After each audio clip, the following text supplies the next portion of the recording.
Hey guys, I just wanted to do a quick video showing how we use our scales within Procreate. So what we've done is we've digitized our physical scales and created them into rulers as brushes within Procreate. So let's check this out. We're going to try this out on an 11 by 17 canvas. So we're going to go here, we're going to click inches, 17, we're going to do 11 here, and then make sure that you're at 150 DPI. All of our brushes and rulers work at this DPI setting. So we're gonna hit create.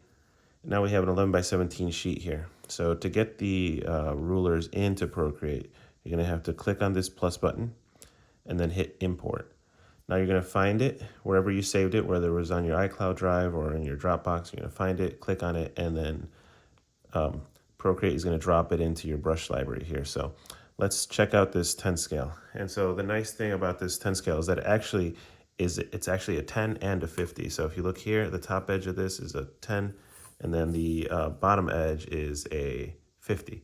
So ruler in the Procreate app works the same way. So once you stamp it, let's say you stamp it somewhere here in the middle, you'll see that the top edge is a 10 scale, and the bottom edge is a 50. So I'll show you how to get the top edge here swapped out in just a second.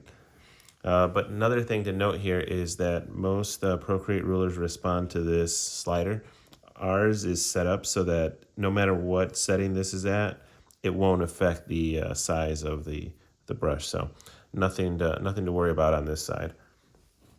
And so let's say we want to use this ruler.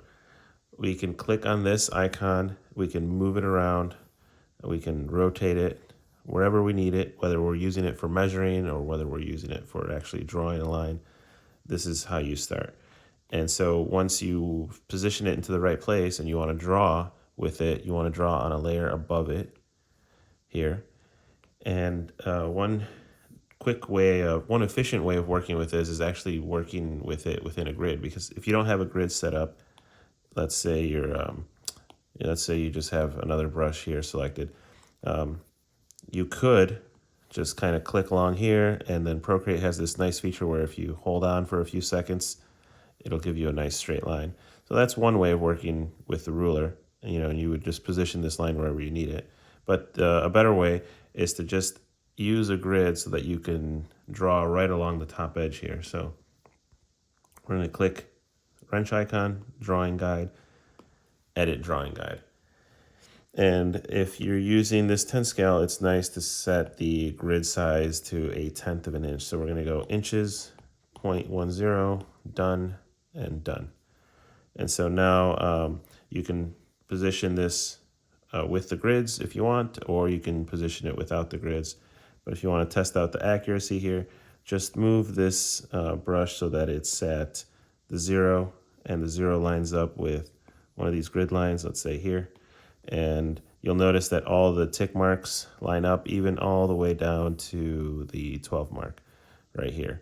So if we're going to use this 10 scale, you want to make sure that you're always drawing on the layer above it, and drawing assist is really nice. So I've mapped drawing assist to this button. That's what allows you to draw quickly without having to do the click and hold with the Apple Pencil. You can just, draw anywhere. You really don't need this grid to be on. So let's say you need a 50-foot line.